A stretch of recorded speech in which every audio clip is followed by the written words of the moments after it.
വയനാട് ഉരുൾപൊട്ടലിന്റെ ഭീകരത ശേഷം കണ്ട കാഴ്ചകളിലായിരുന്നില്ല. ആ സമയത്ത് CCTV ക്യാമറകളിൽ ഉരുളുപൊട്ടി വരുന്നതിന്റെ ദൃശ്യങ്ങളുണ്ട്. കൺമുന്നിൽ നാട് മുങ്ങിപ്പോകുന്നത് കാണാം. മലവെള്ളം കുത്തിയൊലിച്ച് സർവ്വതും നശിപ്പിച്ചതുണ്ട് ആ ക്യാമറകളിൽ.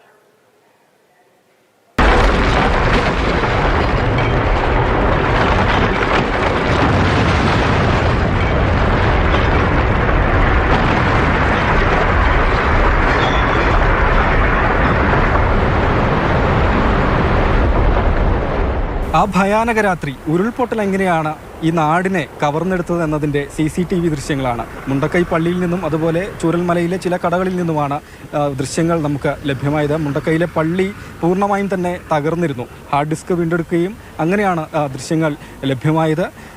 ചില കെട്ടിടങ്ങൾ തകർന്നു വീഴുന്നതടക്കം ചൂരൽമലയിൽ നിന്നും ലഭിച്ച CCTVകളിൽ നിന്ന് നമുക്ക് മനസ്സിലാകുകയും ചെയ്യുന്നുണ്ട്. അങ്ങനെ അതിതീവ്രമായ മഴയാണ് മേഖലയിൽ പെയ്തിരുന്നത്. അതാണ് ഉരുൾപൊട്ടലിൻ്റെ കാരണമായി വിദഗ്ധ സംഘം കണ്ടെത്തിയിട്ടുള്ളതും. 200 മില്ലിമീറ്ററിന് മുകളിൽ മഴ പെയ്താൽ തന്നെ വയനാട്ടിലെ പല സ്ഥലങ്ങളും ഉരുൾപൊട്ടൽ ഉള്ളതാണെന്ന് നേരത്തെ തന്നെ കണ്ടെത്തിയതാണ്. ഇവിടെയാകട്ടെ 2 ദിവസങ്ങളിലായി 570 മില്ലിമീറ്റർ മഴയാണ് പെയ്തത്. അങ്ങനെയാണ് ഈ ഉരുൾപൊട്ടൽ സംഭവിച്ചത്. ഏതാണ്ട് 2 നില കെട്ടിടത്തിൻ്റെ ഒക്കെ വലിപ്പമുള്ള വലിയ പാറകൾ, മരത്തടികളെല്ലാം തന്നെ ഒഴുകി വന്ന് അങ്ങനെയാണ് സർവ്വനാശം വിധിച്ചിരുന്നത്. പാലത്തിന് മുകളിൽ ഈ മരവും മലവെള്ളം എല്ലാം കൂടി ഒഴുകി വരുന്നതാണ് കാണുന്നത്. പിന്നീട് ഇവിടെ ഒന്നായിട്ട് തകരുന്ന ശബ്ദങ്ങളും കൺമുന്നിൽ മരങ്ങൾ പൊട്ടി വീഴുന്നു, അപ്പുറത്തെ ഷോപ്പ് തകരുന്നു. പിന്നീട് ഞാൻ എന്താണ് താഴെന്ന് നോക്കാൻ വേണ്ടി കോണി ഈ താഴോട്ട് ഇങ്ങോട്ട് ഇറങ്ങുന്നതോടുകൂടി ഇതിൻ്റെ അകത്ത് എല്ലാ സാധനം തകർന്നിരിക്കുകയാണ്.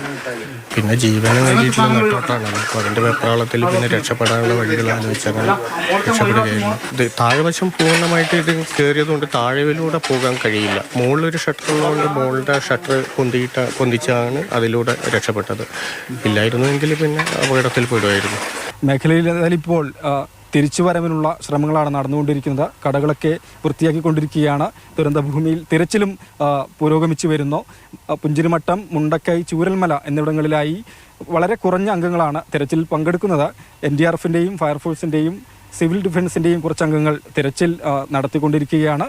119 പേരെയാണ് ഇപ്പോഴും കണ്ടെത്താനുള്ളത് എന്നതാണ്. DNA പരിശോധനാ ഫലങ്ങൾ ലഭ്യമായി വരികയാണ്. അപ്പോൾ ചില ആളുകളെ തിരിച്ചറിഞ്ഞിട്ടുണ്ട്. അതുകൊണ്ട് തന്നെ 119 പേരാണ് ഇപ്പോൾ കാണാതായി ഇവരുടെ പട്ടികയിലുള്ളത്. സർക്കാർ ഇന്നാണ്, അല്പസമയം മുമ്പാണ് അങ്ങനെ ഒരു പട്ടിക പുറത്തുവിട്ടതും. തന്നെ ചുരൽമലയിൽ ബാക്കിയായ കടകളൊക്കെ വൃത്തിയാക്കുന്ന പ്രവൃത്തികളാണ് നിലവിൽ നടന്നുകൊണ്ടിരിക്കുന്നത്.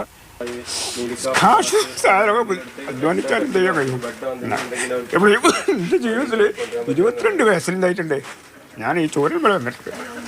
ഇവിടുന്നാണ് നമ്മളെല്ലാ ആവശ്യങ്ങളും നമ്മളെ മക്കളെ പോറ്റിയതും ഒക്കെ ഈ ബിസിനസ് വെച്ചിട്ട് ഈ ജനങ്ങളിൽ വെച്ചിട്ടാണ് ഇതിലുള്ളത്. ആ ജനങ്ങളുടെ ഇതിൽ നമുക്ക് നഷ്ടപ്പെട്ടു പോയി. അത് ഒരിക്കലും തയ്യാൻ കഴിയില്ല. എൻ്റെ സങ്കടമൊക്കെ തീർക്കാൻ കഴിയാത്തൊരു അന്തരീക്ഷമാണ് ഇതിലടുപ്പുള്ളത്. അതാണ് ഞാനിപ്പോൾ എന്താണ് വിഷമിച്ചു പോയത്. പിന്നെ എനിക്ക് സാധനം പോയാലോ കച്ചവടം പോയാലോ ഒന്നുമില്ല. പക്ഷേ നമ്മൾ എത്രയോ കാലം കണ്ട് അതാണ് നമുക്ക് നഷ്ടപ്പെട്ടു പോയില്ല. അതിനപ്പുറം എന്ത് പറയാനാണ്, തീരാ നഷ്ടം. അത് തന്നെ, അതിൻ്റെ അപ്പുറത്തേക്കൊരു നഷ്ടങ്ങളുമില്ല. താൽക്കാലിക പുനരധിവാസത്തിനുള്ള നടപടികളും പുരോഗമിച്ചു വരികയാണ്. അടിയന്തര ധനസഹായം നൽകി തുടങ്ങിയിട്ടുണ്ട്. 600-ലധികം പേർക്ക് ഇതിനകം തന്നെ ധനസഹായം ലഭ്യമാക്കിയെന്നാണ് സർക്കാർ വ്യക്തമാക്കുന്നത്. ഒപ്പം തന്നെ ഈ താൽക്കാലിക പുനരധിവാസത്തിന് വേണ്ടി വാടക വീടുകളൊക്കെ കൂടുതലായി കണ്ടെത്തിക്കൊണ്ടിരിക്കുകയാണ്. അവിടെ ഒരുക്കേണ്ട സൗകര്യങ്ങൾ അത് സംബന്ധിച്ച വിലയിരുത്തൽ കൂടി നടക്കുന്നു എന്നാണ് ജില്ലാ ഭരണകൂടവും അറിയിക്കുന്നത്. ഏതായാലും ഈ CCTV ദൃശ്യങ്ങൾ, അതായത് രാത്രിയിൽ എന്ത് സംഭവിച്ചു, എങ്ങനെ സംഭവിച്ചു എന്നതടക്കം വെളിവാക്കുന്ന ദൃശ്യങ്ങളാണ് ഇപ്പോൾ നമുക്ക് ലഭിച്ചിട്ടുള്ളത്. കഴിഞ്ഞ ദിവസങ്ങളിലൊക്കെ നമ്മൾ ഈ മേഖലയിലുള്ള കെട്ടിടങ്ങളിലൊക്കെ ആളുകളോടൊക്കെ ചോദിച്ചിരുന്നു CCTV എന്തെങ്കിലും ഉണ്ടോ എന്ന്. പക്ഷേ എല്ലാം നഷ്ടപ്പെട്ടു പോയി എന്നാണ് അവർ പറഞ്ഞിരുന്നത്. ഇപ്പോൾ ഏതായാലും മുണ്ടക്കൈ പള്ളിയിൽ നിന്നടക്കമുള്ള ദൃശ്യങ്ങളാണ്, അഭീകരത വെളിവാക്കുന്ന ദൃശ്യങ്ങളാണ് നമുക്ക് ലഭിച്ചിട്ടുള്ളത്.